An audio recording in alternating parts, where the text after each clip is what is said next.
کامیاب مرد کے پیچھے عورت کا ہاتھ ہوتا ہے۔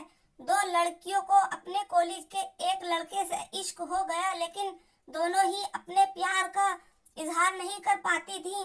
اس کی وجہ یہ تھی کہ لڑکا بہت پڑھاکو تھا، ہر وقت کتابوں میں کھویا رہتا تھا۔ دونوں بن سنور کر اس کے آس پاس سے گزرتی، لیکن وہ ان کی طرف دیکھتا بھی نہیں تھا۔ ایک دن وہ لڑکا درخت کے نیچے بیٹھا کتاب پڑھ رہا تھا، تو دونوں نے ارادہ کر لیا کہ اسے جا کر پرپوز کر دیں گے، لیکن ہمت نہیں پڑ رہی تھی۔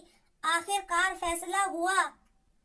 دونوں محبت بھرا خط لکھ کر پتھر میں لپیٹ کر ایک ساتھ اس کی طرف پھینکیں گے۔ جس کا لیٹر کھل کر پڑھ لیا بس اسی کا محبوب بنے گا۔ دونوں نے ایک ساتھ اپنا محبت نامہ پھینکا۔ ایک بیچاری کا منزل تک پہنچا ہی نہیں اور دوسرا درخت پر ایک سیب کو جا لگا۔ سیب اور لیٹر ایک ساتھ نیچے گرے، بس فرق یہ تھا کہ سیب سر پر گرا اور لیٹر سائیڈ پر جا کر گرا۔ جس لڑکی کا لیٹر تھا وہ بہت خوش ہوئی، لیکن ارے یہ کیا ہوا؟ لڑکا سیب ہاتھ میں پکڑ کر کچھ دیر سوچتا رہا اور پھر چیختا ہوا اپنے استاد کے گھر کی طرف بھاگا۔ کئی روز وہ لڑکا کالج نظر نہیں آیا۔ کچھ عرصے بعد ان دونوں کو معلوم ہوا کہ سیب سر پر گرنے سے اسے جو خیال آیا اس نے دنیا بھر میں تہلکہ مچا دیا۔ اس لڑکے کا نام نیوٹن تھا۔ دونوں بیچاری لڑکیوں نے اس کی آس ہی چھوڑ دی، لیکن جب بھی ملتی تو کہتی تھیں نیوٹن بھلے ہمارا نہ ہو سکا، لیکن یہ تو سچ ہے کہ اس کی کامیابی کے پیچھے ایک عورت کا ہاتھ تھا۔ غریب کی کامیابی آپ نے اکثر دیکھا ہوگا، کسی غریب کی کامیابی ہم جیسے لوگوں سے ہضم نہیں ہوتی۔ جہاں بھی کسی غریب کی کامیابی کا ذکر ہوگا وہاں کوئی نہ کوئی انسان ایسا لازمی ہوتا ہے جو اسی غریب انسان کی برائیاں گنوانے لگتا اور اپنی برتری۔ آخر کیوں یہ فرق کس لیے؟ کیا کسی غریب کو کامیاب ہوتا کیوں نہیں دیکھ سکتے؟ ہمیں شاید یہ ڈر کھائے جا رہا ہوتا کہیں یہ ہم سے آگے نہ نکل جائے۔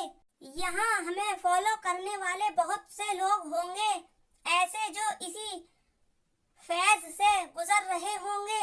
ان میں سے چند کار یہ بھی ایسا ہوگا دیکھیں بھی ہمیں وہی ملتا ہے جو ہمارے نصیب میں لکھا ہوتا ہے، پھر ہم جتنی مرضی ہاتھ پیر مار لیں، اگر ہمارے نصیب میں عزت ہی لکھی تو وہ مل کے رہے گی۔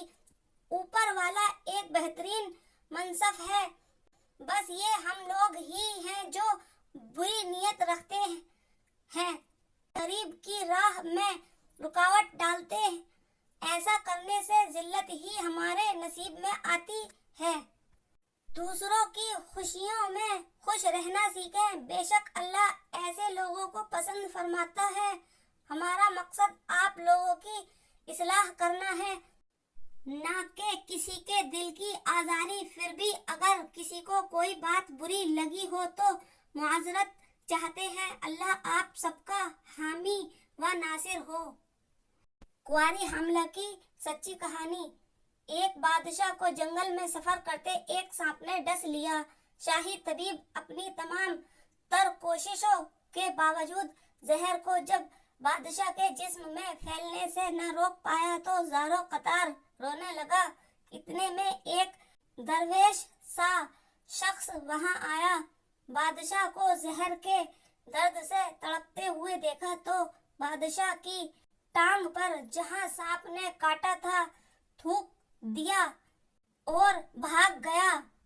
بادشاہ کے سارے ساتھی بادشاہ کی فکر میں تھے، اس لیے دیوانے کی اس حرکت پر کوئی بھی وردیش کے پیچھے اسے گرفتار کرنے نہ گیا۔